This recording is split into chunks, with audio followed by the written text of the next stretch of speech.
देवाचे आपल्यावरती उपकार आहेत, दुसरे संतांचे आपल्यावरती उपकार आहेत आणि तिसरे आपल्या आईवडिलांचे आपल्यावरती उपकार आहेत आणि या तिन्हींच्याही उपकारातून उत्तीर्ण होणं तुमचं माझं प्रत्येकाचं कर्तव्य.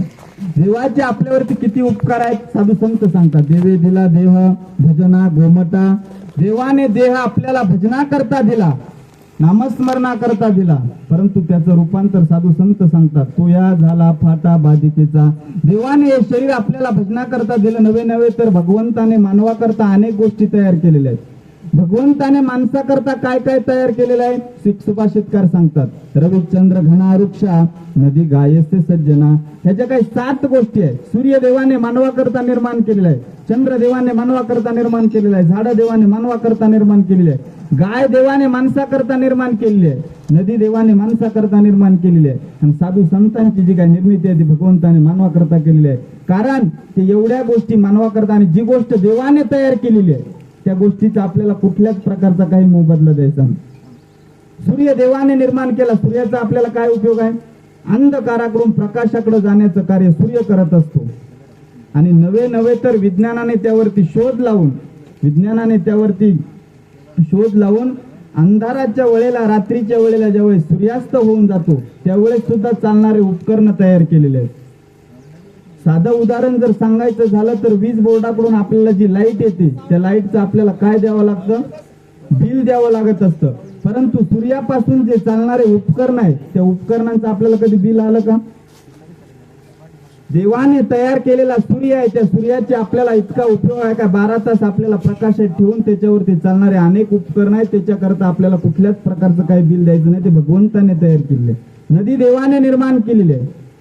मानवाने प्रयोग करून या ठिकाणी स्वच्छ केलेलं पाणी आपण 20 रुपयाला 1 बॉटल पाणी घेतो का नाही घेत? बिस्लरीचं पाणी. आणि नदीमध्ये किती लिटरचं पाणी आपण वावरामध्ये भरतो, नदीने आपल्याकडे कधी पैसे मागितले का? जी गोष्ट देवाने निर्माण केलेली आहे त्या गोष्टीचा माणसाला वेळोवेळेला उपयोग आहे, परंतु त्याचा मोबदला आपल्याला काय द्यायचा नाही. त्या देवाची आपल्यावरती गाय देवाने निर्माण केलेली आहे. गव्हाचे क्या नाता है, गव्हा हे महामारी माता आहे. आपल्या हिंदुस्थानामध्ये गायला माता मानलेलं आहे, परंतु आज हिंदुस्थानाची परिस्थिती अशी निर्माण झाली की ती देवाने तयार केलेली गाय आज कसायाच्या दावणीला बांधली जाते. गव्हाचे क्या नाता है, गव्हा हमारी माता आहे. आपण जर हिंदू संस्कृतीमध्ये गायला जर माता मानले तर आज या हिंदुस्थानामध्ये 40,000 कत्तलखाने आहेत आणि या कत्तलखान्यामध्ये दररोजची एक जरी गाय कापली जात असेल तर दररोजच्या किती गाय कापल्या जातात. जी गोष्ट देवाने निर्माण केली कमीत कमी त्या गोष्टीला आपण जागलं पाहिजे. नवे तर ज्या वेळेस आपण त्यावेळेस त्या गायीची सेवा करत असताना त्या गायीचं दूध जर आपण लहानपणाला आपल्या आईला दूध नसतं त्यावेळेस त्या गायीचं आपल्याला दूध पाजलं जातं, निदान त्या दुधाला जागून तरी त्या गोमातेची सेवा केली पाहिजे, कारण ती गाय भगवंताने मानवाकरता निर्माण केलेली. म्हणून साधू संत सांगतात जी गोष्ट देवाने निर्माण केलेली आहे त्या गोष्टीचा आपल्याला काही मोबदला द्यायचा नाही. त्या देवाचे आपल्यावरती उपकार आहे, देवाने हे शरीर दिलेलं आहे. जगद्गुरु तुकोबाराय सांगतात बाबांनो देवा करता नाही तर स्वतःच्या आत्मकल्याणा करता तरी त्या देवाचं भजन करा. सांगतो तुम्हासी भजारे विठ्ठला नाही तरी गेला जन्म वाया, करिता बरोबरी दुरावीसी दुरी भवाचे पुरी वाहवासी. जगद्गुरु तुकोबाराय सांगतात की बाबांनो तुम्हाला सांगतो म्हणून सांगतो की तुम्ही त्या देवाचं भजन करा, नाहीतर तुमचा आणि माझा जन्म वाया गेल्याशिवाय राहणार नाही. संसारामध्ये राहून संसारामध्ये अनेक प्रकारची आपण बरोबरी करतो, परंतु एक गोष्ट लक्षात ठेवा, या संसारामध्ये रम्मान झाल्यानंतर त्या भगवंतापासून आपण दूर जाणार आहे आणि त्या भगवंतापासून दूर गेल्यानंतर आपल्याला त्या भावाच्या पुरामध्ये व्हायल्याशिवाय गत्यंतर राहणार नाही. कारण जन्माला आलेला प्रत्येक माणूस एक ना एक दिवस जाणारच आहे, परंतु आपल्या जीवनामध्ये 2 संकट आहे. पहिलं म्हणजे जन्माचं संकट, दुसरं म्हणजे मृत्यूचं संकट. जगद्गुरु तुकोबाराय साधू संत सांगतात की बाबांना हे संकट जर तरुण जायचे असेल तर तुम्हाला त्या देवाचं भजन करणं गरजेचं आहे, त्या देवाचं नामस्मरण करणं गरजेचं आहे. पहिलं म्हणजे जन्माचं संकट आणि दुसरं म्हणजे मृत्यूचं संकट. जन्माचं संकट सांगितलं जातं इतकं कठीण आहे. त्या संकटामध्ये आईच्या गर्भामध्ये आपण वाढत असताना त्या देवाला प्रार्थना करून या ठिकाणी जन्माला आलेलो की बाबा देवा या संकटातून तुम्ही आणि मला सोडवा, मी बाहेर आल्यानंतर तुमचं भजन करीन, जन्माला आल्यानंतर तुमचं नामस्मरण करीन. नाहीतर जन्माचं संकट इतकं कठीण सांगितलं जातं. 9 मास कष्टलासी दाव्याने प्रसूत झाली, यथाची कर्म जाड तुझी माना अडकली, स्मरे त्या हरिहरा त्याई श्रीकृष्ण माऊली, त्या आईच्या गर्भामध्ये वाढत असताना त्या देवाला प्रार्थना केली की देवा मला या संकटातून सोडव. तुम्हाला आणि मला प्रत्येकाला त्या भगवंताने या संकटातून सोडवलं आणि या संकटातून वाचल्यानंतर आपण त्या देवाचं भजन करण्याकरता प्रत्येक जण विसरून गेलो. परंतु मृत्यूचं संकट इतकं कठीण सांगितलं जातं. अंतकाळाच्या वेळेला त्या देवाचं नाव जर आपल्या मुखामध्ये नसेल तर इतकं कठीण सांगितलं जातं. विंचू माहिती का तुम्हाला? विंचू, हा, विंचू चावल्याचा अनुभव छान वाटतं का? विंचू चावल्यावरती हा, आपल्या शरीराच्या एका रोमावरती एक विंचू चावल्यानंतर किती वेदना होतात. आणि अंतकाळाच्या वेळेला त्या देवाचं नाव जर आपल्या मुखामध्ये नसेल तर आपल्या शरीराच्या एका रोमावरती 100 विंचू चावावे एवढ्या पूर्ण शरीराच्या वेदना होत असतात. म्हणून अंतकाळाच्या वेळेला त्या देवाचं नाव मुखामध्ये येण्यासाठी साधू संत सांगतात की बाबांनो आयुष्यभर त्या देवाचं भजन करावं लागणार आहे. जगद्गुरु तुकोबारा सांगतात याच्यासाठी केला होता ठहास शेवटचा दिस गोड व्हावा प्रयाण काले तुम सामने हो बंसी बजाते मन को रिझाते यही गीत गाते मैं प्राणनाथ त्यागो गोविंद दामो दर माधवेती इतना तो करना स्वामी जब प्राण तन से निकले गोविंद नाम लेकर जब प्राण तन से निकले पीतांबरी कसी हो छवि मन में बसी हो होठों पे कुछ हंसी हो जब प्राण तन से निकले. साधू संत त्या देवाला प्रार्थना करतात की देवा तुझं नाव माझ्या मुखामध्ये येत असताना मला या जगाचा निरोप देऊ दे. जगद्गुरु तुकोबाराय सांगतात की बाबांनो तुम्हाला सांगतो म्हणून सांगतो की तुम्ही त्या देवाचं भजन करा. कारण सांगणाऱ्यामध्ये अनेक प्रकारचे सांगणार आहेत. काही वाईट सांगणार आहेत, काही चांगलं सांगणार आहेत. तुमच्या इकडे कोणते सांगणार आहेत? हा, सगळं तुमचं नाम तर सारखंच आहे म्हणायचं. आमच्याकडे मेल्यावर माणसं जातात, तुमच्याकडे हा तसंच आहे ना. मुख्यतः 2 प्रकारचे सांगणार आहेत. काही वाईट सांगणार आहेत, काही चांगलं सांगणार आहेत. वाईट सांगणाऱ्यांची संख्या जगात कमी नाही आणि चांगलं सांगणाऱ्यांची संख्या सुद्धा जगात कमी नाही. दारूचा ग्लास हातात कसं धरायचं हे सुद्धा सांगणारे लोक आहेत. तंबाखू कशी मळायची हे सुद्धा शिकवणारे लोक आहेत. सिगारेट कोणत्या पोटात धरायची हे सुद्धा सांगणारे लोक आहेत. एका विड्याला किती चुना लावायचं हे सुद्धा सांगणारे लोक आहेत. चोऱ्या कशा करायचं हे सुद्धा सांगणारे लोक आहेत. आकडा कसा लावायचा हे सुद्धा सांगणारे लोक आहेत का नाही? वाईट सांगणाऱ्यांची संख्या कमी नाही आणि चांगलं सांगणाऱ्यांची संख्या सुद्धा कमी नाही. परंतु आपलं हिताचं आणि खरं मार्गदर्शन करणाऱ्या 2च गोष्टी आहेत. पहिली म्हणजे संत आणि दुसरी म्हणजे ग्रंथ.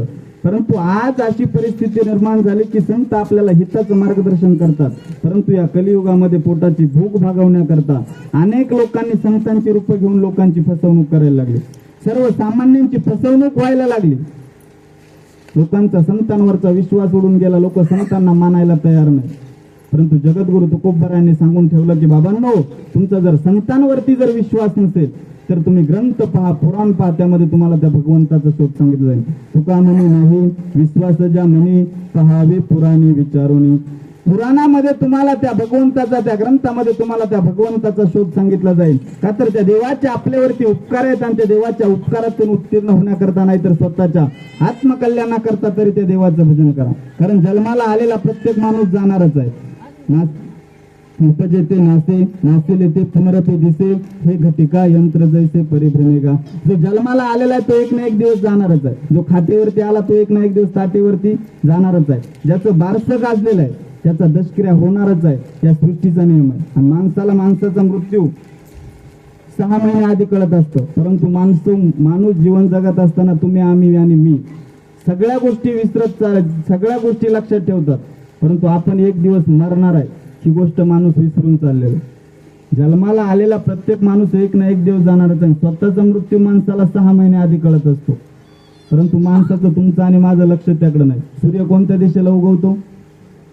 पूर्व दिशेला सूर्य उगवतो. सकाळी 8 वाजता सूर्याला नमस्कार करण्याकरता आपण सूर्याकडे तोंड करून उभं राहिलेलं आहे. साधू संत सांगतात सूर्याकडे तोंड करून उभं राहिल्यानंतर आपली सावली कोणत्या दिशेला गेली पाहिजे?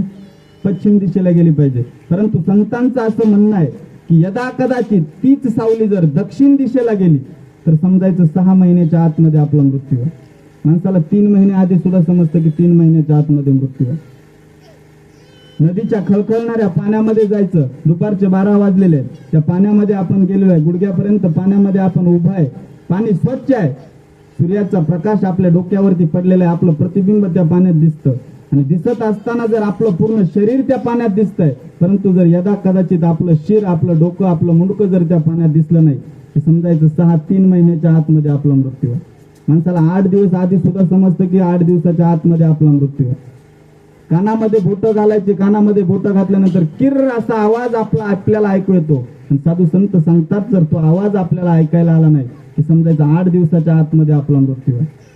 माणसाला 5 दिवस आधी सुद्धा समजतं की 5 दिवसाच्या आतमध्ये आपला मृत्यू आहे.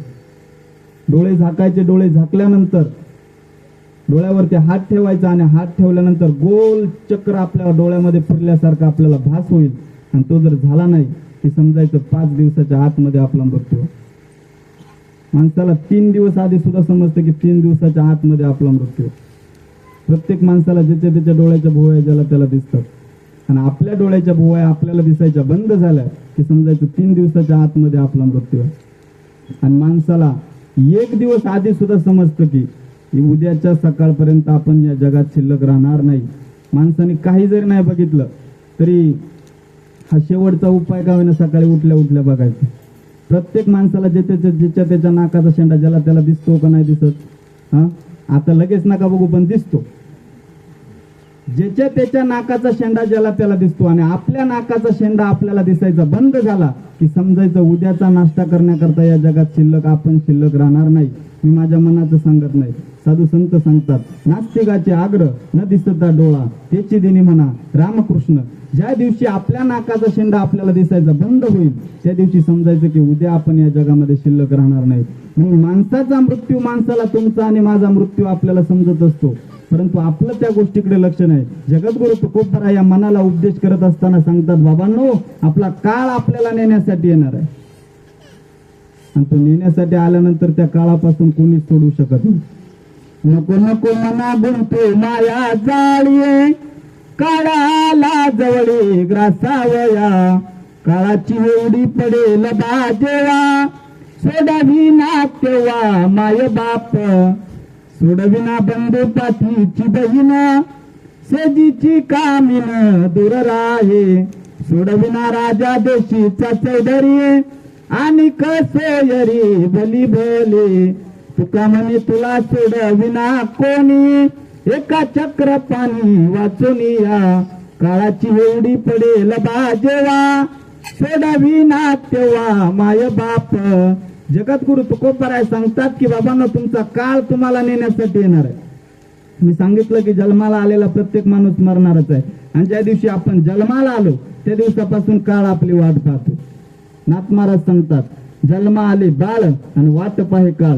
ज्या दिवशी आपला जन्म झाला त्या दिवसापासून आपला काळ वाट पाहतोय. जगद्गुरु तुकोबराय सांगतात की आपला काळ आपल्याला नेण्यासाठी येणार आहे. आणि तो आल्यानंतर त्यामध्ये कोणी एका तासाचा बदल, माणसाचा मृत्यू ज्या दिवशी ठरलेला आहे त्या दिवशी होणारच आहे. त्याच्यामध्ये कोणी एका पंचवार्षिकचा, 8 दिवसाचा, 15 दिवसाचा, महिन्याचा, एका वर्षाचा, कुणी एका तासाचा सुद्धा बदल करू शकत नाही. ज्या वेळेस आपला जन्म झाला त्याच वेळेस आपला मृत्यू सुद्धा ठरलेला आहे. त्याच्यात कुणी एका तासाचा बदल करू शकत नाही. मी तुम्हाला कळण्याकरता उदाहरण सांगतो, माझी भाषा समजते ना?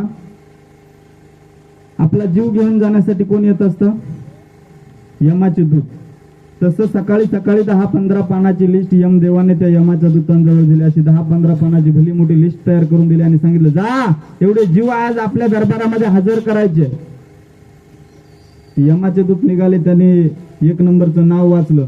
त्या व्यक्तीच्या घरी ते सकाळी सकाळी 8 वाजता आले. आणि 8 वाजता आल्यानंतर त्यांनी सांगितलं, दादा आम्ही यमाच्या दरबारातून आलेलो आहे. ही 10-15 पानाची लिस्ट आज यमदेवाने आमच्या जवळ दिलेली आहे. त्या लिस्ट मध्ये आज तुमचं 1 नंबरला नाव आहे, तुम्हाला आमच्या बरोबर यावं लागणार आहे. त्या माणसाने सांगितलं, आता मी बी येण्यासाठी तयारच आहे. माझं तसं काही शिल्लक राहिलं नाही. पोराचं लग्न झाले, नातवंड झाले, वावर लेवल करून झाले, सगळं जिथल्या तिथं झालेलं आहे. मी तुमच्या बरोबर येण्यासाठी तयार आहे, परंतु माझी एक इच्छा आहे की तुम्ही माझ्या घरी जेवण करून जाऊ. यमाच्या दूतांनी विचार केला, अरे बाबा आपण कित्येक वर्ष झालं यमाच्या दरबारात काम करतोय, आपलं नाव जरी ऐकलं तरी लोक तिरस्काराने पाहतात. हा माणूस आपल्याला जेवण द्यायला तयार आहे. त्यांनी सांगितलं ठीक आहे. त्यांनी सुंदर स्वयंपाक तयार केला. यमाचे दूत जेवण करण्यासाठी बसले, सुंदर ताटं तयार केली. यमाचे दूत जेवण करण्यासाठी बसले, परंतु माणूस थोडा जास्तच हुशार होता. त्याने काय केलं, त्या जेवणात झोपेचं औषध टाकलं. त्या जेवणात यमाच्या दूताने जेवण केलं, परंतु ते झोपेचं औषध टाकल्यानंतर त्यांना काय लागली, झोप लागली. त्यांनी त्यांच्या जवळची तिथं 10-15 पानाची जी लिस्ट होती ती लिस्ट घेतली. त्याचं किती नंबरला नाव होतं, 1 नंबरला होतं. त्याने ते 1 नंबरचं नाव खोडून टाकलं आणि शेवटच्या पानावरती शेवटला त्याचं नाव लिहिलं.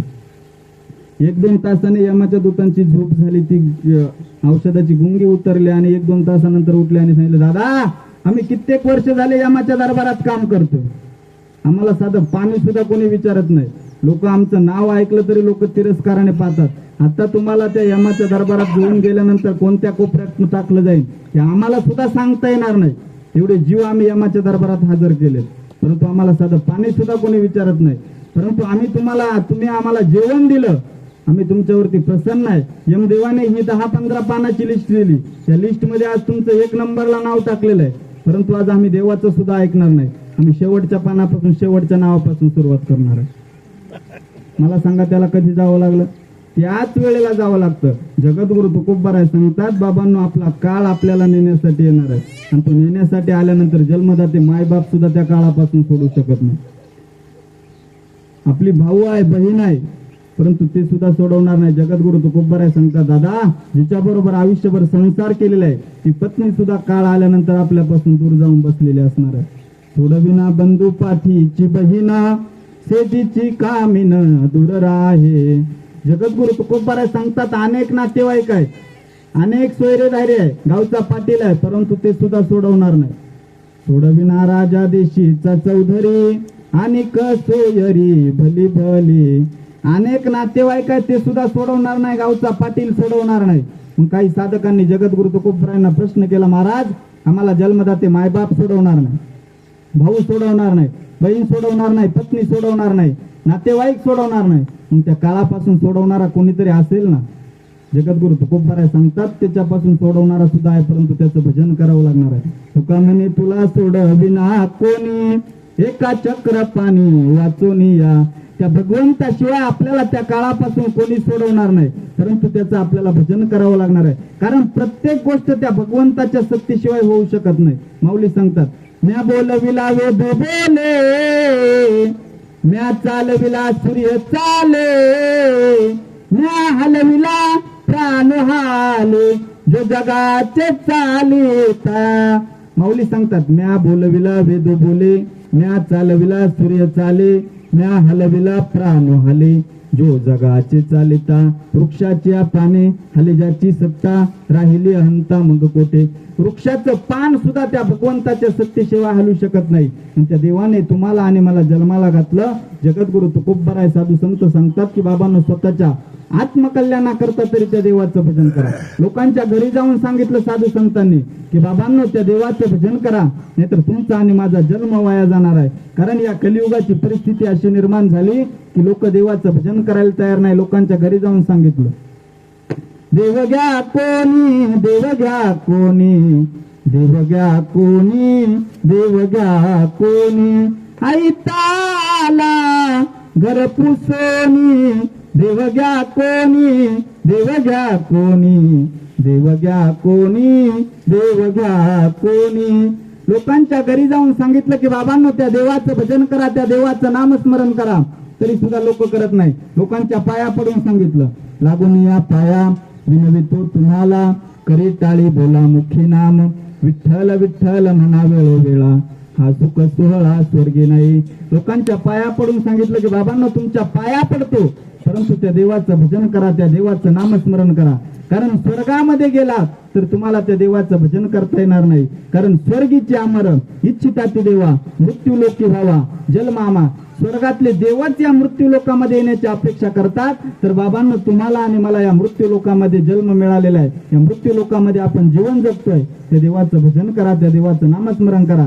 कारण इंद्रपदावरती स्वर्गात गेलो, इंद्राच्या इंद्रपदावरती जरी आपण विराजमान झालो, परंतु ज्यावेळेस आपल्या जवळचं पुण्य कर्म संपणार आहे, त्यावेळेस माऊली सांगतात, ज्यावेळेस आपलं पुण्य संपणार आहे त्यावेळेस पुन्हा या मृत्यू लोकामध्ये यावं लागणार आहे.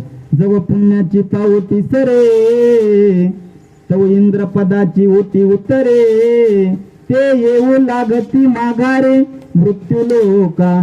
ज्या वेळेस आपल्या जवळचं पुण्यकर्म संपणार आहे त्यावेळेस पुन्हा आपल्याला मृत्यू लोकामध्ये यावं लागणार आहे. परंतु जगद्गुरु तुकोबराय साधू संत सांगतात, बाबांनो, ते मृत्यू लोकामध्ये परत येण्यापेक्षा आत्ताच आपल्याला हा नरदेह मिळालेला आहे आणि याच जन्मामध्ये तुम्हाला त्या देवाचं भजन करता येणार आहे. कारण त्या देवाचे आपल्यावरती उपकार आहेत आणि त्या देवाच्या उपकारातून उत्तीर्ण होण्याकरता नाही तर स्वतःच्या आत्मकल्याणाकरता तरी त्या देवाचं भजन करणं गरजेचं आहे. कारण त्या देवाने अनेक गोष्टी तयार केल्या. स्वतः भगवंत सांगतात, सर्व धर्माना परित्यज्य मामेकम शरणम व्रज अहमत्वा सर्व पापेभ्यो मोक्षयिष्यामि मा शुच. प्रत्येक गोष्टीचा त्याग करून जर आपण त्या देवाला शरण गेलो तर प्रत्येक ठिकाणी त्या देवाचं भजन आपल्याला करता येणार आहे. आणि त्या देवाचं भजन करण्याकरता कुठल्या वयाची मर्यादा नाही. त्या देवाचं भजन करण्याकरता कुठल्या वयाची मर्यादा नाही.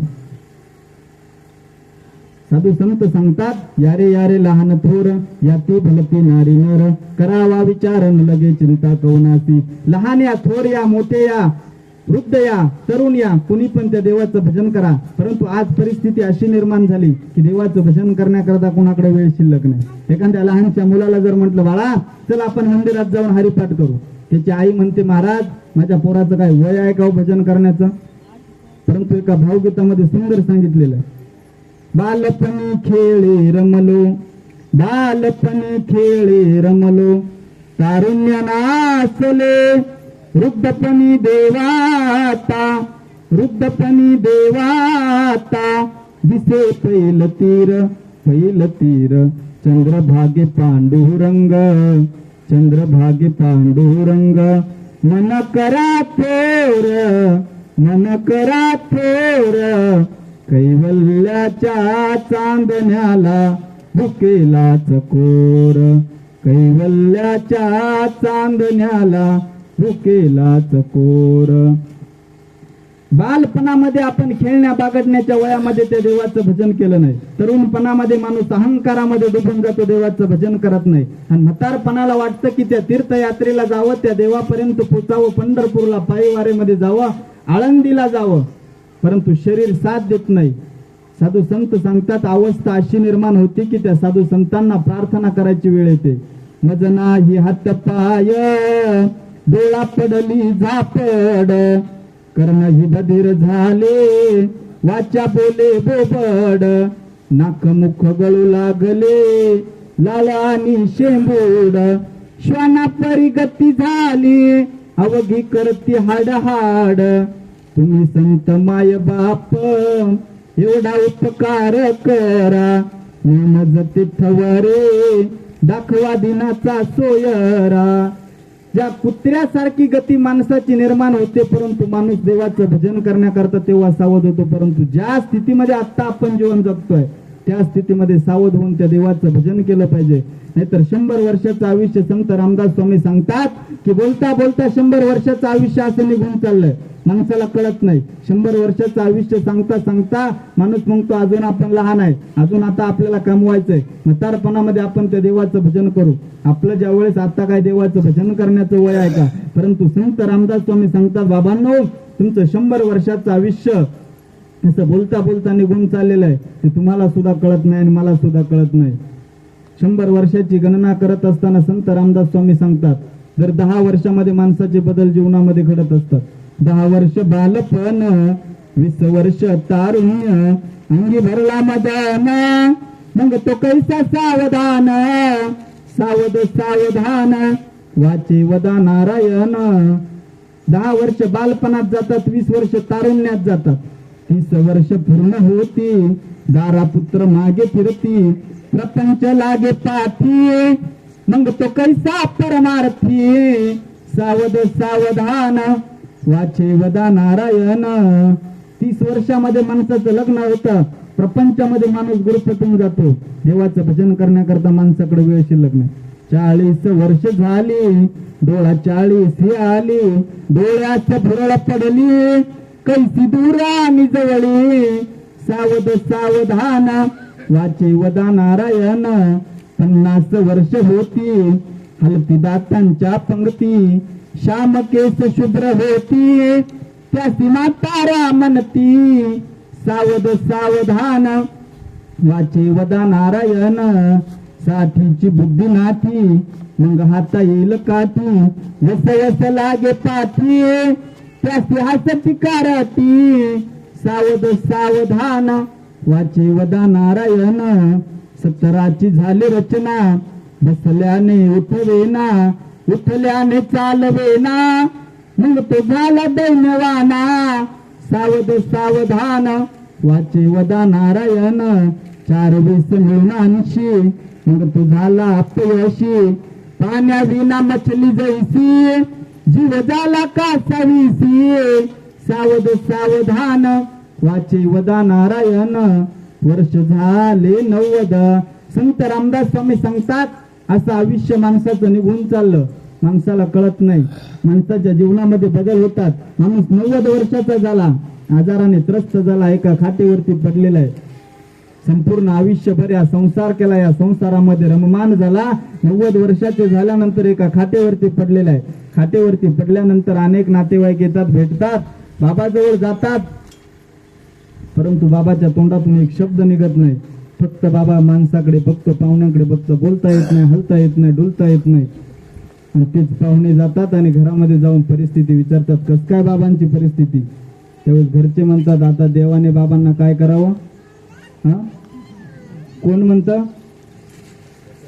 ज्यांच्यासाठी आयुष्यभर कष्ट केलेले आहे ते माणूस आपण 90 वर्षाचे झाल्यानंतर देवाला प्रार्थना करतात देवाने आता आमच्या आजोबांना आमच्या बाबांना काय करावं संत रामदास स्वामी सांगतात बाबांनो आयुष्यभर कष्ट केल्यानंतर ज्यांच्यासाठी तुम्ही कष्ट केलेले आहे ते त्या देवाला प्रार्थना करतात की आता देवाने तुमच्या आमच्या बाबांचे संबंध देवाबरोबर जोडून घ्यावं वर्ष झाले 90 बोलवे ना एक शब्द श्रीपुत्र म्हणे प्रसिद्ध आता तोडा संबंध सावध सावधान वाचे वदा नारायण संत रामदास स्वामी सांगतात संपूर्ण आयुष्य यामध्ये निघून चाललेलं आहे माणसाने कधीतरी सावध झालं पाहिजे ज्या स्थितीमध्ये आपण जीवन जगतोय त्या स्थितीमध्ये माणसाने सावध होऊन त्या देवाचं भजन केलं पाहिजे कारण त्या देवाचे आपल्यावरती उपकार आहेत आणि त्या उपकारातून उत्तीर्ण होण्याकरता नाही तर स्वतःच्या आत्मकल्याणाकरता तरी त्या देवाचं भजन केलं पाहिजे नाहीतर माणसाचं जीवन असं संपून चाललं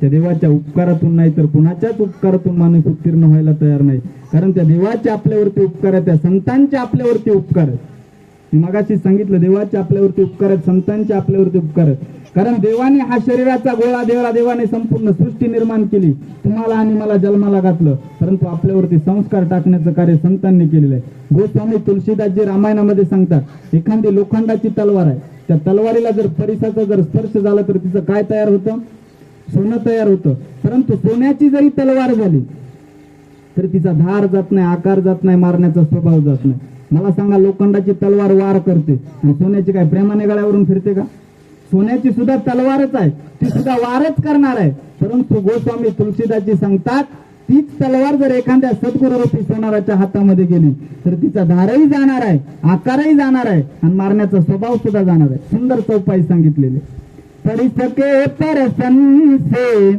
कंचन बई तलवार तुलसी तीन नाग धार मारा कार तुलसी धार मारा कार ज्ञान हातोडा हातले सद्गुरु मिला सुनार तुलसी तीन मीट गए धार मारा कार तुलसी धार मारा कार गोस्वामी तुलसीदासजी सांगतात जसं त्या तलवारीला एखाद्या सद्गुरूपी सोनाराची गरज आहे तसं आपल्याला सुद्धा एखाद्या संतांची शरणागती करणं गरजेचं आहे कारण आपल्यावरती सुद्धा संस्काराची गरज आहे जसं त्या तलवारीला एखाद्या सोनाराच्या हातामध्ये गेल्यानंतर तिचा धारही जाणार आहे आकारही जाणार आहे आणि मारण्याचा स्वभाव सुद्धा जाणार आहे तसं आपण एखाद्या संतांच्या शरणागतीमध्ये गेलो तर आपल्यामधील जे काही दुर्गुण आहे ते नक्कीच निघणार आहे म्हणून संतांची शरणागती करणं गरजेचं आहे जगद्गुरु तुकोबाराय सांगतात बाबांनो ज्याच्यामध्ये आपण भाग्य समजतो त्याच्यामध्ये आपलं भाग्य नाही त्या संतांचे आपल्यावरती उपकार आहेत संतांचे उपकार नव्हे नव्हे तर आपलं भाग्य कशामध्ये आहे तर त्या संतांच्या चरणामध्ये आहे भाग्य तरी नव्हे धनपुत्र दारा निकट वासबरा संतापाई सहज माणूस या ठिकाणी या संसारामध्ये रममान झाल्यानंतर काही लोक पुत्रामध्ये भाग्य समजतात काही लोक धनामध्ये भाग्य समजतात काही लोक पत्नीमध्ये भाग्य समजतात परंतु जगद्गुरु तुकोबाराय सांगतात भाग्य तरी नव्हे धनपुत्र दारा निकट वास परा संतापाई. धनवान धनवान धनवान म्हणजे आपल्या गावामध्ये त्याच्याजवळ किती श्रीमंती आपण त्याला श्रीमंत समजू शकतो. ज्याच्याकडे 5-50 एकर जमीन आहे, गाड्या आहे, बंगला आहे, ऐशी आरामामध्ये जीवन जगतोय, आपण त्याला सांगू महाराज तो खऱ्या अर्थानं श्रीमंत आहे, त्याच्याजवळ खूप पैसा आहे. परंतु मी अशा व्यक्तींची नावं सांगतो की त्यांच्यासारखे श्रीमंत झाले नाही. भगवंताजवळ पूर्ण द्वारका सोन्याची होती आणि रावणाजवळ पूर्ण लंका सोन्याची होती. आपल्याजवळ 2च अंगठ्या आहेत, माझ्याकडे तर त्या पण नाही. आपल्या हातात 2च अंगठ्या राहतात तरी माणूस हात वरती करून चालतो. रावणाजवळ पूर्ण लंका सोन्याची होती आणि भगवंताजवळ पूर्ण द्वारका सोन्याची होती. परंतु भगवंताच्या मनामध्ये थोडासा अहंकार निर्माण झाला आणि भगवंताची द्वारका ठाण्यामध्ये बुडाली आणि रावणाची हनुमंतरायाने एका शिफ्टीने जाळून टाकली. रावणाजवळ पूर्ण लंकाच नाही तर रावणाची श्रीमंती सांगत असताना सांगतात 1.25 लाख नातू 1.25 लाख पंतू आणि पूर्ण लंका सोन्याची होती. 80,000 बायका होत्या. आता एक मिळायला मुश्किल आहे. रावणाला किती होत्या? 80,000 बायका, 1.25 लाख नातू 1.25 लाख पंतू आणि पूर्ण लंका सोन्याची होती. परंतु जगद्गुरु तुकोबाराय सांगतात तुका म्हणे ज्याची संपदा एवढी सांगा ते कवडी गेली नाही. अंतकाळाच्या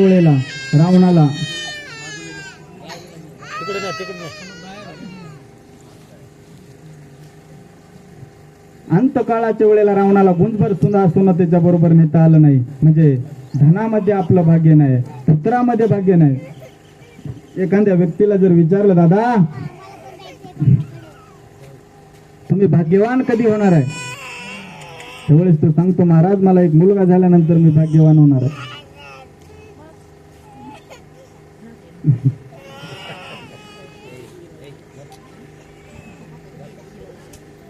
काही लोक पुत्रामध्ये आपलं भाग्य समजतात. एखाद्या व्यक्तीला विचारलं तू भाग्यवान कधी होणार आहे, तो सांगतो महाराज मला एक मुलगा झाल्यानंतर भाग्यवान होणार आहे. मुलगा झाला, पुन्हा विचारला आता मुलगा झाला आता का दुःखी आहे, तो सांगतो महाराज मला मुलगा झाला परंतु मुलगा शाळेत जात नाही म्हणून दुःख आहे.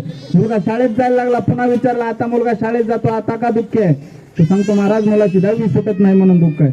मुलाची 10वी सुद्धा सुटली, पुन्हा विचारलं आता तर मुलाची 10वी झाली आता का दुःखी आहे, तो सांगतो महाराज मुलाची 10वी झाली परंतु मुलाची 12वी सुटत नाही म्हणून दुःख आहे. मुलाची 12वी सुद्धा झाली, पुन्हा विचारला आता मुलाची 12वी झाली आता का दुःखी आहे, तो सांगतो महाराज मुलाची 12वी झाली परंतु आता मुलाला नोकरी लागत नाही म्हणून दुःख आहे. मुलाला नोकरी सुद्धा लागली, पुन्हा विचारलं बाबा आता मुलगा नोकरी लागला आता का दुःख आहे, तो सांगतो महाराज मुलगा नोकरी लागला परंतु मुलाला छोकरी मिळत नाही म्हणून दुःख आहे का तुमच्या इकडे प्रॉब्लेम? काय आहेत मुली शिल्लक? हा छोकरी मिळत नाही म्हणून दुःख आहे. मुलाचं लग्न सुद्धा झालं, पुन्हा विचारलं आता तर मुलाचं लग्न झालं आता का दुःखी आहे, तो सांगतो महाराज माझा मुलगा मला सांभाळत नाही म्हणून दुःख आहे.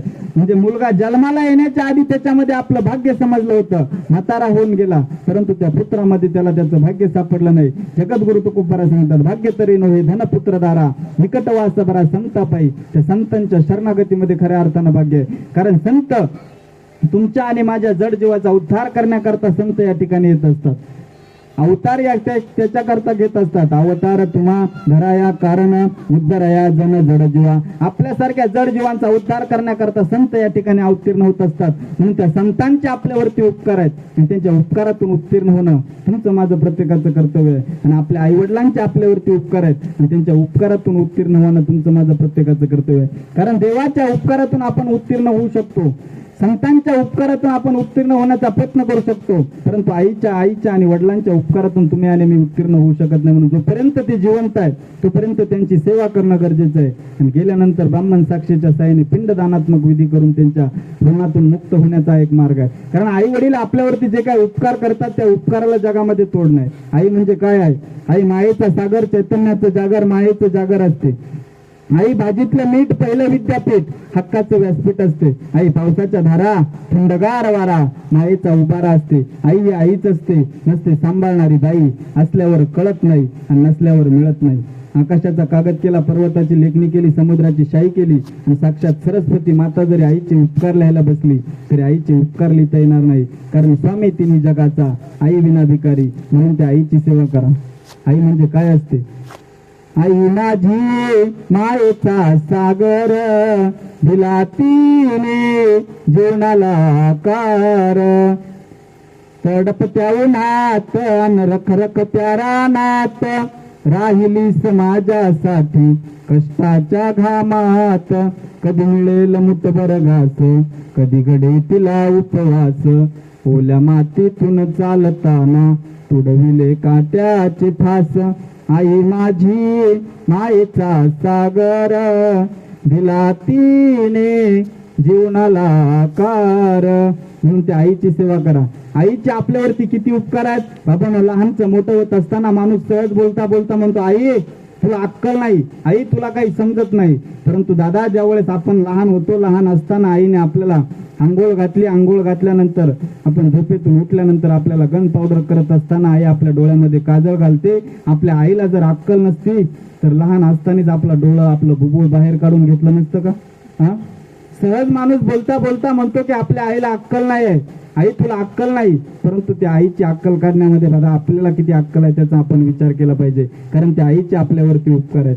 आई ग थोर तुझे उपकार, 9 महिन्याने 9 दिवसाने केले कृतार्थ, जन्म देऊनी थोर मला संस्कार, थोर तुझे उपकार देऊनी थोर मला संस्कार, थोर तुझे उपकार.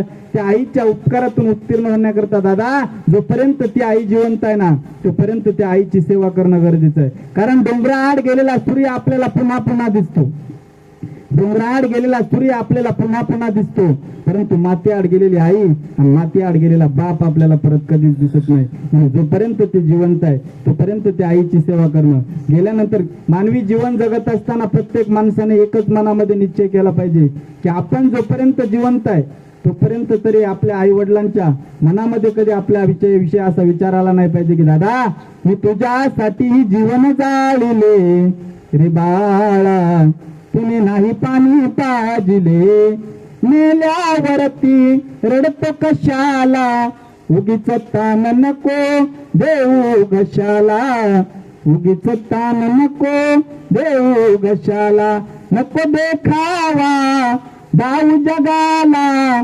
मोडला नाही कधी रुपया दुधाला, मोडला नाही कधी रुपया दुधाला, माझ्या कुशीतला असून तू बाळ, माझ्या जीवाचा बनला तू काळ, पुष्प फुलांनी सजवून डोली, स्मशानात मी बांधली खोली, आता तुझ्याशी काहीच न बोली, शेवटी अंगठ्याने पाणी मी प्याली, मी तुला पाहून डोळे झाकिले रे बाळा, तुने नाही पाणी पाजिले, मी तुझ्यासाठी जीवन जाळले रे बाळा, तुने नाही पाणी पाजिले. म्हणून त्या आईची सेवा करा, त्या बापाची सेवा करा. कारण जन्म देणारी आई प्रत्येकाला न्यात आहे, परंतु रात्रभर दवाखान्यामध्ये चक्रा मारणाऱ्या बापाला आपण सहज विसरून जातो.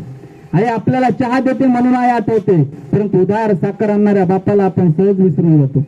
मुलगा पास झाल्यानंतर आई म्हणते माझा दादा पास झाला, माझा दादा पास झाला, परंतु गुपचूप पेड्याचा बॉक्स आणणाऱ्या बापाला आपण सहज विसरून जातो. तो बाप आपल्या मुलाला नवीन ड्रेस घेतो, मुलीला नवीन ड्रेस घेतो, पत्नीला नवीन साडी घेतो, परंतु स्वतः मात्र जुनेच कपडे वापरतो. तो बाप आपल्या मुलाला 50 रुपये देतो, मुलीला 100 रुपये देतो. मुलगा सलून मध्ये जातो, मुलगी ब्युटी पार्लर मध्ये जाते, परंतु त्याच घरातला बाप दाढी करायचं साबण संपलं म्हणून आंघोळीच्या साबणानं दाढी करणारा तो बाप आहे. म्हणून त्या बापाची सेवा करा. कारण छत्रपती शिवाजी महाराजांना घडवणाऱ्या महासाहेब जरूर होत्या, परंतु त्याच धावपळीच्या काळामध्ये जीवन जगणाऱ्या शहाजी राजांना कधी विसरून चालणार नाही. रामचंद्र प्रभूंना जन्म देणारी आई जरूर होती, परंतु राम राम करणारा, पुत्र पुत्र करणारा, तडफडून मरणारा बाप दशरथच होता. यशोदा देवकीचं गुणगान जरूर गायलं पाहिजे, परंतु भगवान श्रीकृष्णांना यमुनेच्या पुरामधून घेऊन जाणाऱ्या वसुदेवाला मात्र कधी विसरून चालणार नाही. आई रडून मोकळे होते, बिचारा बापाला कधी रडता येत नाही. स्वतःचा बाप जरी गेला तरी त्या बापाला कधी रडता येत नाही, स्वतःची पत्नी जरी गेली तरी कधी रडता येत नाही, कारण लहान मुलांचा सांभाळ करायचा असतो. स्वतःची आई जरी गेली तरी त्या बापाच्या डोळ्यामध्ये कधी पाणी आणता येत नाही, कारण लहान भावंडांचा सांभाळ करायचा असतो. आपण समजतो की बाप हा रागीट स्वभावाचा आहे, मारजोड करणार आहे, व्यसनी आहे, परंतु बाप जर बघायचं असेल ना तुम्हाला, नारळ बघा, नारळ वरून जरी कडक असलं तरी अमृतासारखं गोड पाणी देणारा तो बाप आहे. फणसावरती किती जरी काटे असले तरी ते काटे काढल्यानंतर अमृतासारखे घरी देणारा तो बाप आहे. म्हणून त्या बापाची सेवा करा, त्या आईची सेवा करा. कारण दादा, जोपर्यंत ते जिवंत आहे तोपर्यंत या जगामध्ये किंमत आहे. मुलीचं माहेर कुठपर्यंत? जोपर्यंत माहेरामध्ये तिची माय आणि तिचा बाप जिवंत आहे तोपर्यंत त्या मुलीला अक्काची चप्पल सोडण्याकरता उंबरा आहे. आणि ज्या दिवशी त्या माहेरातील आई आणि बाप गेलेला आहे त्या दिवशी हक्काची चप्पल सोडण्याकरता त्या ठिकाणी मुलीला माहेर शिल्लक राहत नाही. म्हणून त्या बापाची सेवा करा, त्या आईची सेवा करा. बाप म्हणजे काय असतो? उरा मंदी माया त्याच्या काळ्याने गावानी, दाखविना कधी कुणा डोळ्यात लपानी. जिजू जिजू संसाराचा गाडा हाकला, वटा मंदी आचो जरे कना वाकला. घडीभर तो थांब जरा, ऐक त्याची धापर, लया वगड हाय गड्या उमगाया बापर, उमगाया बापर. लया वगड हाय गड्या उमगाया बापर, उमगाया बापर. म्हणून त्या बापाची सेवा करा, त्या आईची सेवा करा. सर्व धर्मान परित्यज्य मामेकम शरणं व्रज, अहमत्वा सर्व पापेभ्यो मोक्ष ईशान नाशुच. भगवान सांगतात की बाबांनो, प्रत्येक गोष्टीचा त्याग करून जर मला शरण आला तर मी तुम्हाला सर्व पापातून मुक्त करण्याची ताकद माझ्यामध्ये आहे. आणि जर आपण त्या देवाचं नामस्मरण आपल्या जीवनामध्ये जर घडलं नाही, संतांची जर शरणागती घडली नाही, तर एका महात्म्याने सुंदर सांगितलेलं आहे, जगी जीवनाचे सार जावे जाणनी सत्वर, जैसे जाचे कर्म तैसे फळ देतो रे ईश्वर. क्षणिक सुखासाठी आपल्या होत कुणी नीती भ्रष्ट, कुणी त्यागी जीवन आपले दुःख जगी करण्या नष्ट. देह करी जे जे काही, देह करी जे जे काही, आत्मा भोगितो नंतर. जैसे जाचे कर्म तैसे फळ देतो रे ईश्वर. जैसे जाचे कर्म तैसे फळ देतो रे ईश्वर. म्हणून झालेली सेवा भगवंताच्या चरणाजवळ समर्पित करीत असताना आपल्या या ग्रामभूमीमधील कैलासवासी सौ भीमबाई सीताराम डोंगरे या मातेला आपल्यातून जाऊन 10 दिवस झाले. त्यांच्या या मुलांनी व डोंगरे परिवाराने मुलींनी आपल्या मातृऋणातून मुक्त होण्याकरता हा कार्यक्रम आयोजित केला. मला या ठिकाणी येण्याचं कारण ते सुद्धा त्या आईचे मुलगा, आमचे सन्मित्र, आमच्या गावामध्ये अनेक वर्ष त्यांनी बालपण काढलं आणि आता पुण्यासारख्या ठिकाणी जाऊन ते कार्यरत आहेत. असे संतोष भाऊ दरेकर त्यांनी मला फोन केला आणि तुमच्या सर्व सज्जन मायबापांच्या या ठिकाणी दर्शनाचा लाभ मला प्राप्त झाला. झालेली सेवा तुमच्या चरणाजवळ समर्पित करीत असताना जे चुकीचं असेल ते माझ्या बुद्धीचे दोष समजा, जे बरोबर असेल ते गुरुमाऊलीच्या चरणाजवळ जे काही श्रवण केलं ते तुमच्या पुढे मांडण्याचा प्रयत्न केला. चुकीचं असेल ते माझं मला परत करा, बरोबर असेल त्याचं अनुकरण करण्याचा प्रयत्न करा. एकदा मोठ्याने त्या भगवंताचा विचार करा. पुंडलिक वरदारी विठ्ठल श्री ज्ञानदेव तुकाराम, पंढरीनाथ भगवान की जय, माऊली ज्ञानेश्वर महाराज की जय, जगद्गुरु तुकाराम महाराज की जय, गोपाल कृष्ण भगवान की जय. अवधूत चिंतन श्री गुरुदेव दत्त. विठ्ठल विठ्ठल विठ्ठल विठ्ठल.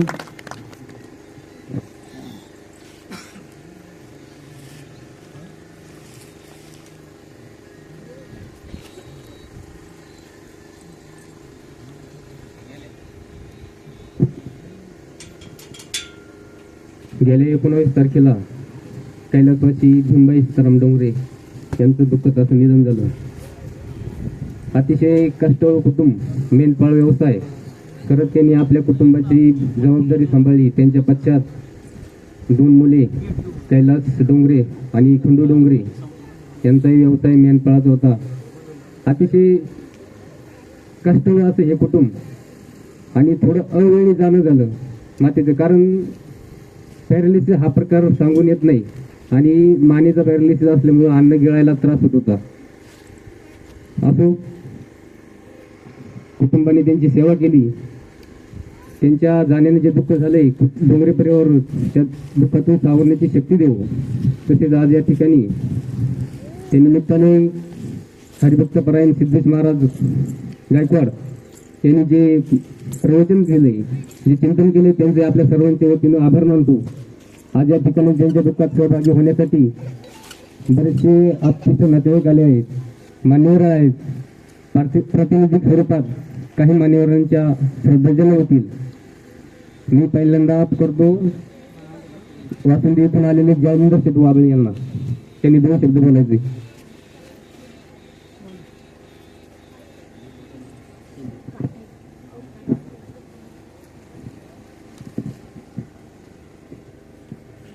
दुःखित अंतकरणाने जमलेल्या सर्व श्रोताजन हो, आमच्या भगिनी कैलासाची सौभाग्यवती शिवराय सीताराम डोंगरे या भगिनी जाऊन आज 10 दिवस झाले आहेत.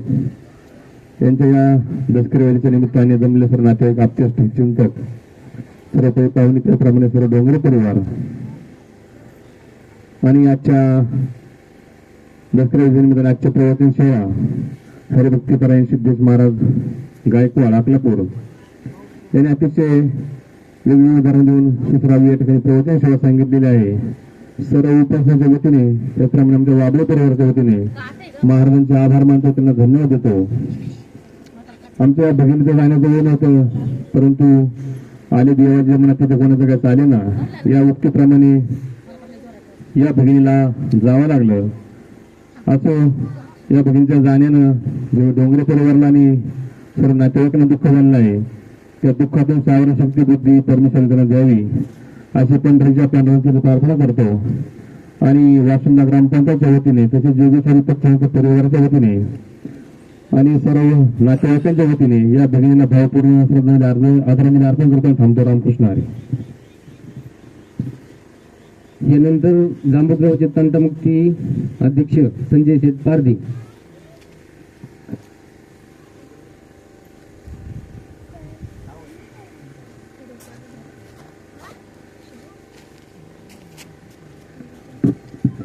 दुःखित अंतकरणाने जमलेला जनसमुदाय, आज या ठिकाणी कैलासवासी भीमाबाई सीताराम डोंगरे यांचं दुःखद निधन झालं.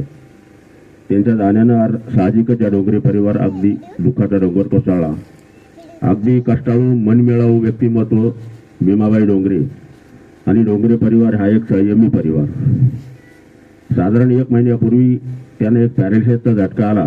त्यामध्ये शरदासन कैलास भाऊ असतील, त्यांनी अतिशय शर्तीचा प्रयत्न केला, पण यश आलं नाही. असो, त्यांच्या आत्म्यात चिरशांती लाभो. आणि सर्व पाहुण्यांची एक मी माफी मागतो, आपण लांबून आलात, पण एक गैरसोय आमची सावली नसल्यामुळे झाली, त्याबद्दल सॉरी. यानंतर तालुका भाजपचे अध्यक्ष गुलाबराजे भोसले.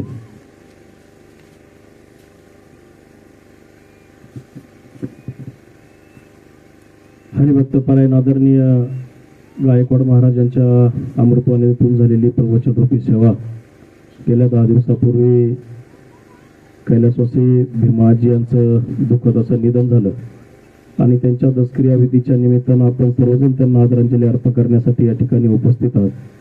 मी उपस्थित सर्वांच्या वतीनं, आपल्या साकोर पठार भागाच्या वतीनं मी अजिंना भावपूर्ण आदरांजली अर्पण करतो. रामकृष्ण हरी. यानंतर नितीन शेठ कुडेकर. दुःखित अंतकरणाने जमलेला समुदाय, आज आपल्या गेले 10 दिवसापासून जामोद गावातील आदर्श जी महिला कैलासवासी भीमाबाई सीताराम डोंगरे यांना जाऊन आपल्यातून 10 दिवस झालेले आहे. त्यांच्या जाण्याने ह्या डोंगरे परिवार अतिशय दुःख झालेले आहे. या दुःखातून सावरण शक्ती परमेश्वर या डोंगरे परिवारात देऊ आणि आमच्या सर्व कोडेकर परिवार असेल, गांजे परिवार असेल, मेंढे परिवार असेल, हे सर्वच परिवार या ठिकाणी उपस्थित सर्वांच्याच वतीनं मी या आजीला भावपूर्ण अर्पण करतो आणि थांबतो. जय हरी. यानंतर माजी सरपंच उत्तम शेठ भरके.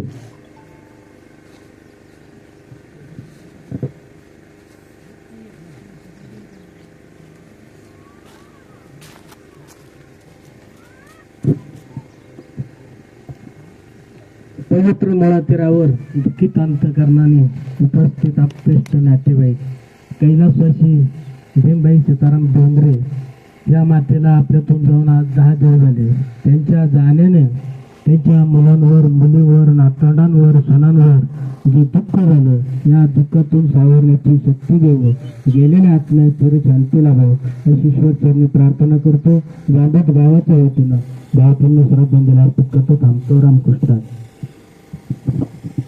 यानंतर जांबत ग्रामपंचायतचे सरपंच सोनलताई शेटे.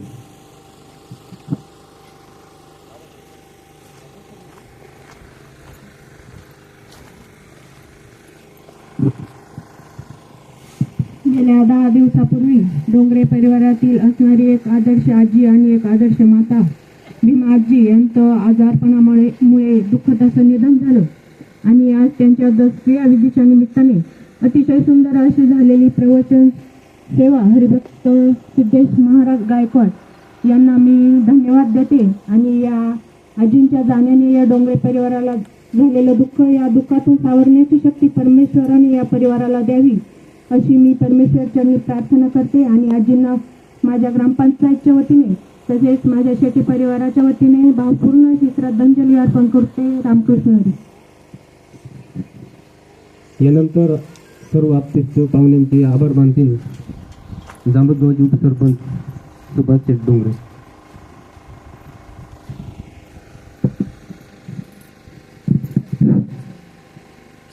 गेल्या 10 दिवसापूर्वी आमचे भाऊजाई सौभाग्यवती कैलासवासी भीमबाई सीताराम डोंगरे यांना आपल्यातून जावं लागलं. खऱ्या अर्थानं 1 महिन्यापूर्वी या आमच्या वणींना पॅरालिसचा झटका आला. आणि या झटक्यानंतर कैलास असेल, खंडू असेल, सुरेश असेल, नातू शरद असेल यांनी तातडीने दवाखान्यात नेण्याचा प्रयत्न केला. आणि त्या ठिकाणी डॉक्टरांनी इलाज नाही म्हणून सांगितल्यानंतरही घरी आल्यानंतर डॉक्टरला बोलवणं, सलाईन देणं आणि त्यांच्या सुनांनी आणि नातसुनांनी खऱ्या अर्थानं चांगल्या पद्धतीने सेवा केली. मी त्या नातसुनांचा आणि सुनांचा आभार मानतो. आणि या ठिकाणी आपण सर्वजण आमच्या या दुःखात सहभागी होण्यासाठी आलात त्या सर्वांचे मी आभार मानतो. आणि गेलेल्या आमच्या वणींना मी माझ्या कुटुंबाच्या वतीने, त्याचप्रमाणे सर्व उपस्थितांच्या वतीने भावपूर्ण अशी श्रद्धांजली वाहतो. आणि या ठिकाणी आलेल्या सर्व पाहुण्यांनी जो आमच्या डोंगरे परिवाराकडून जो महाप्रसादाचा आयोजन केलं आहे ते त्यांनी याच ठिकाणी श्रवण करायचं, त्याशिवाय कोणी जायचं नाही. आणि यानंतर सर्वांनी 5 जणांसाठी उभं राहायचं अशी विनंती करतो. मला सांगतो.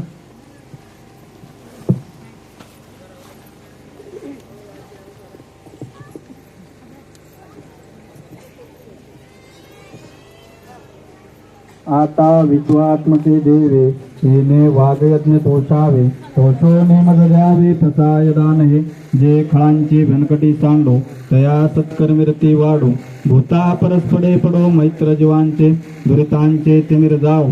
विश्व सुधर्म सूर्य पाव, जो जे वांतील तवते लावो. प्राणी जात वर्षता सकळ मंडळी, ईश्वर निष्ठांची मांडे आली. अनवर्त भूमंडळी भेटो तया भूता. चला कल्पतरूंचे आरव, चेतना चिंतामणीचे गाव. बोलिले जे अर्णव पियुषांचे, चंद्रमेचे अलांचना.